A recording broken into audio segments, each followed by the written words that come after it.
जै कबर उन यीशु की लाश रखी चा वह कबर खाली पड़ी चा। सलीब की मौत का तीसरे दिन बाद यीशु मुर्दा में बटी जूंद वेगे। वो जूंदू चा, वो तुम्हारा जीवन में आण चाणू चा। यीशु लखु दिन बोली, पुनरुत्थान और जीवन में ही छा। जो मी पर विश्वास कर दो वो चाहे मोर भी जो फिर भी वो जीवन रहा। यीशु थे मुर्दा में बटी जूंदू हुआ करीब 2000 वर्ष बीत गए नी, पर आज भी वे संसार में सबसे महान सामर्थी प्रभाव वाला आदिम का रूप में जूंदू चा।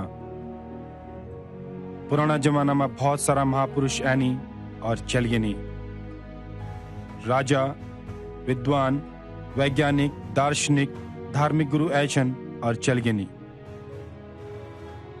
पर यीशु आज भी जूंदू चा। आज उस संसार का इतिहास में सबसे अद्भुत आदिम च। वेको जन्म अद्भुत छो। बाइबल हम ते बता दी कि वो एक कुंवारी मरियम से पैदा हुए छो। वेको जीवन भी अद्भुत छो।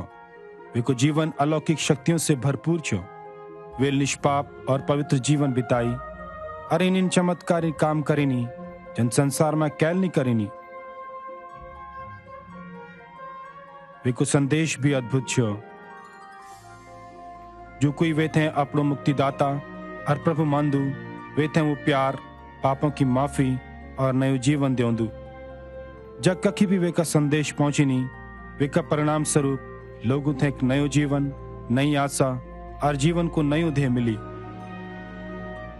सलीब पर वे की मौत भी अद्भुत है। करीब 2000 साल पहले संसार का परमेश्वर ला अपने एक लौतू नौनू मनुष्य जाति का पापों का कारण बलिदान होने को भेजी। वो तुम्हारा खातिर मोरी। मुर्दा में बटी जूंदो होण भी अद्भुत छो। वे की मौत का 3 दिन बाद इतिहास की सबसे अनोखी घटना घटी। यीशु मुर्दा में बटी जूंदुवे। वे को जन्म, वे को जीवन, वे की मौत और मुर्दा में बटी वे को जूंदू होण ये बात ने साबित कर दी कि यीशु अपना दावा के अनुसार सचमुच में परमेश्वर को नौनू और संसार को मुक्तिदाता च। ये यीशु मसीह आज भी जिंदू चा।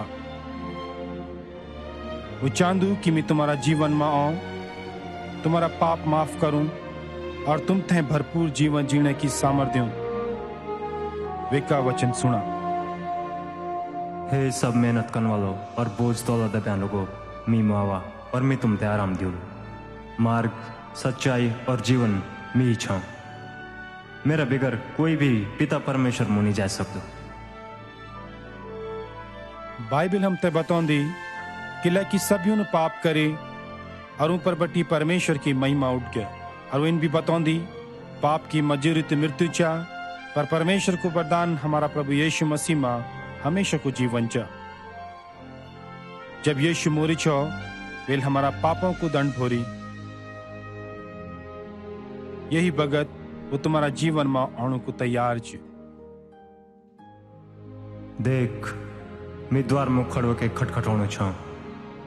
अगर कोई मेरी आवाज सुने के द्वार खोल दो तो मैं वह का भीतर आऊं। वे का प्रेम और माफी को अनुभव और हमेशा को जीवन पाने को तुम यीशु ते अपना पापों की बलि का रूप में परमेश्वर को बलिदान स्वरूप स्वीकार करा और विश्वास से वे थे अपनो जीवन में आने को आमंत्रित करा। अगर तुम्हारा मन की इच्छा है तो तुम विश्वास पूर्वक प्रार्थना कर सकदा और यीशु तुम्हारा जीवन में आ जालू। इन प्रार्थना करिया पहले मैं बोलू सुना। हे प्रभु यीशु, मैं तेरी जरूरत है। मेरा पापों का खातिर सलीब की मौत मनु धन्यवाद। मैं अपना जीवन को द्वार खोली के ते अपनो मुक्तिदाता प्रभु स्वीकार कर दूं। मेरा जीवन थे अपना हाथ में ले ली और मैं थे इन आदिम बनाऊं, जंतु बनाऊं चांदी। आमीन। अगर यह प्रार्थना तुम्हारे मन की इच्छा ते प्रकट कर दी चा तो जग ककी भी तुम छा ये प्रार्थना कह रहा। मेरा पिछने अपना मन में ये प्रार्थना बोला। हे प्रभु यीशु मसीह, मीठे तेरी जरूरत चा। मेरा पापों का खातिर सलीब की मौत मन्नू को तेरो धन्यवाद। मैं अपना जीवन को द्वार खोल दूं और तो थे अपनो मुक्तिदाता और प्रभु स्वीकार कर दूं।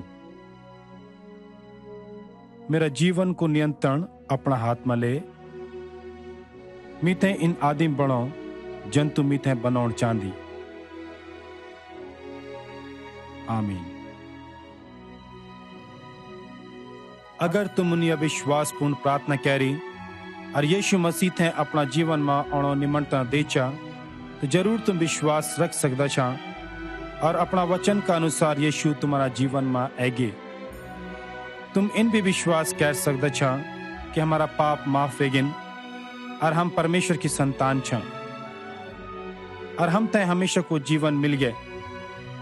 अगर तुम भरपूर जीवन को अनुभव कर चाहना छा जैको वचन यीशु दे छो तो हर रोज प्रार्थना में वे दगड़ी बातचीत करा।